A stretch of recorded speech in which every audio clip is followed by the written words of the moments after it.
Swami Vivekanand Subharti University, one of the leading universities of North India.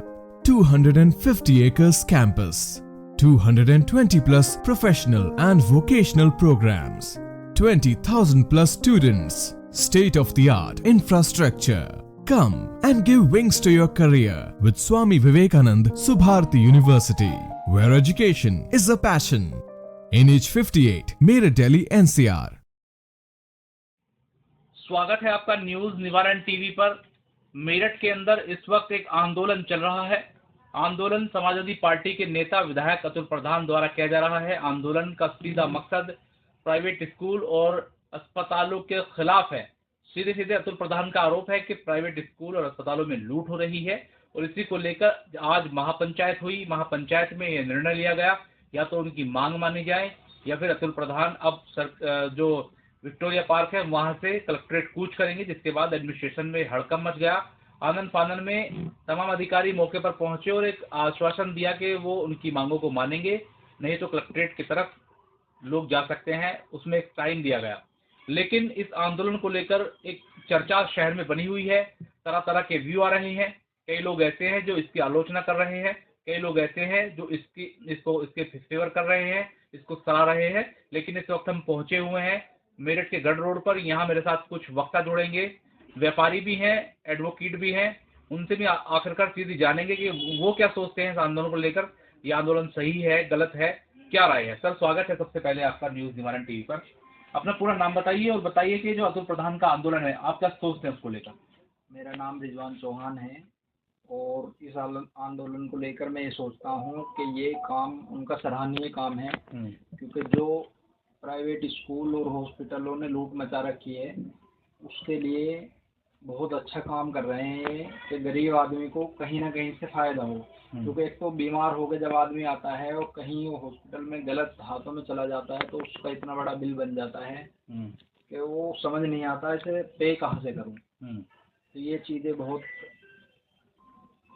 ये चीज़ें गलत है, ऐसा इनका मानना है। क्योंकि प्राइवेट स्कूल और अस्पताल जिस तरीके से उन पर एलिगेशन है, आरोप है, व्यापारी क्या सोचते हैं वो भी हम आपको दिखा रहे हैं। लेकिन मेरे साथ एक अधिवक्ता मौजूद हैं और एडवोकेट क्या सोच रहे हैं इस बात को लेकर। हालांकि आज एडवोकेट का डेलीगेशन अतुल प्रधान के आंदोलन में पहुंचा और समर्थन किया, और साथ ही कंधे से कंधा मिलाकर इस लड़ाई को लड़ने की डेलीगेशन ने बात कही है। सर, स्वागत है आपका न्यूज निवारण टीवी पर। अपना पूरा परिचय दीजिए। जी, मैं एडवोकेट हूँ, मेरठ कचहरी में प्रैक्टिस करता हूँ।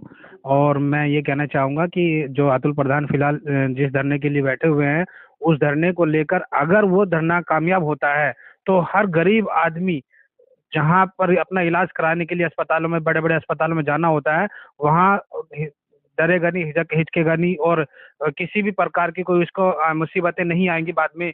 अगर अतुल प्रधान का जो इस टाइम धरना प्रदर्शन चल रहा है जिस प्रकार को लेकर के कि वर्तमान में 2,000 रुपए के सामान को आप 1 लाख रुपए तक बता देते हैं, जेनेरिक आइटम आप दे रहे हैं और फ्रेश के पैसे ले रहे हैं, उसको लेकर के फिलहाल धरना प्रदर्शन दिया जा रहा है कि ताकि अस्पतालों में इसका इलाज जो है कम से कम पैसों में हो और हर गरीब आदमी को इसका लाभ मिले।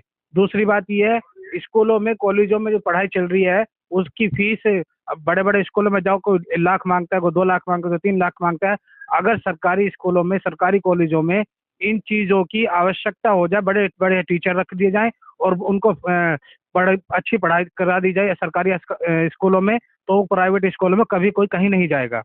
मेरा कहना तो यही है कि हम सब जितने भी अधिवक्ता हैं हम सब अतुल प्रधान जी के साथ में खड़े हुए हैं और इंशाल्लाह ऊपर वाले ने चाहा तो इसको कामयाबी जरूर मिलेगी। अच्छा, दर्शकों को एक बार परिचय दे दीजिए। दर्शक एक्चुअली जानना चाहेंगे कि आप कौन हैं, कहाँ से आ रहे हैं, क्योंकि डेलीगेशन भी गया और सबके नाम वहां पर बोले गए। अधिवक्ताओं ने कह दिया कि हम वैसे भी साथ हैं और कचहरी में भी आपके साथ हैं, अगर कोई मुकदमेबाजी भी होती है तब भी पीछे नहीं हटेंगे। हाँ जी, बिल्कुल, हम कचहरी में भी साथ में, अगर मुकदमेबाजी होती है तो हम उसमें पीछे नहीं हटेंगे। परिचय आपका? मैं एडवोकेट हूँ, मेरठ कचहरी में प्रैक्टिस करता हूँ और मेरठ बार एसोसिएशन का मेंबर भी हूँ। नाम क्या है? एडवोकेट परवेज आलम। परवेज साहब। तो परवेज साहब से बात हुई, वकील साहब ने बताया कि एजुकेशन और जो मेडिकल लाइन है उस पर काम होना चाहिए, खासतौर से सरकारी पर। अभी एक राइट टू एजुकेशन का एक कह सकते हैं लोगों के लिए बहुत अच्छा ऑप्शन है।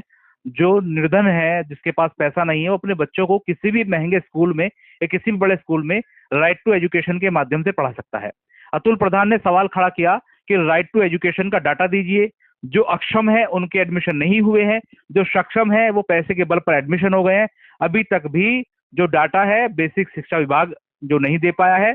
तो क्या कहेंगे कि जो गरीबों के लिए स्कीम है वो स्कीम वास्तव में गरीबों तक पहुंच पा रही है, नहीं पहुंच पा रही है, और नहीं पहुंच पा रही है तो कहाँ कमी मान रहे हैं? तो गरीबों के लिए स्कीम जो है वो उनके लिए पहुंच पानी चाहिए, क्योंकि पहुंच नहीं पा रही जब भी ये धरना हुआ है। और इस धरने का जो है दायित्व यही है कि जो चीज जो स्कीम गरीबों के लिए लॉन्च हुई है वो गरीब तक पहुंचनी चाहिए।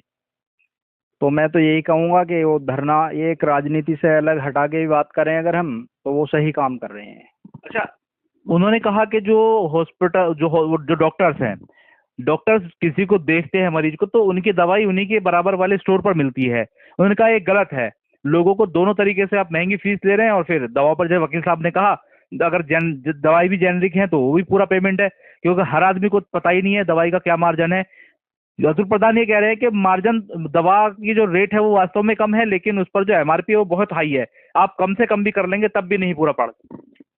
ये तो वो सही कह रहे हैं, क्योंकि लोग क्या, डॉक्टरों ने क्या बना रखा है, अपने ही पास में मेडिकल स्टोर खुलवा लेते हैं और अपनी मन मर्जी के एमआरपी डलवा लेते हैं उन पे, और अपना दवाई लिख देते हैं। फीस एक तो 1,500 रुपये, ऊपर से फिर 1,000-1,500 रुपये की दवाई, तो 2,000-2,500 रुपये बन जाते हैं। तो यही चीज अगर अतुल प्रधान जी कह रहे हैं कि 200 रुपये की फीस होनी चाहिए, तो वो बिल्कुल सही कह रहे हैं। इससे हर गरीब आदमी को भी इलाज में इजाफा होगा, सस्ते पैसे में वो इलाज करा सकता है। और ये एमआरपी वाला जो खेल है ये बहुत ज्यादा चल रहा है, इस पे भी कार्रवाई होनी चाहिए और ये कम होनी चाहिए। देखिए, आज महापंचायत का आयोजन किया गया, बहुत बड़ी तादाद में लोग पहुंचे गांव देहात से, तो शहर के लोग नहीं इतने पहुंच पा रहे हैं, क्योंकि वकील साहब ने कहा कि इन्होंने भी अपना समर्थन दे दिया है, वकील भी पहुंचे। तो क्या व्यापारियों का क्या पॉइंट ऑफ व्यू है इस बात को लेकर?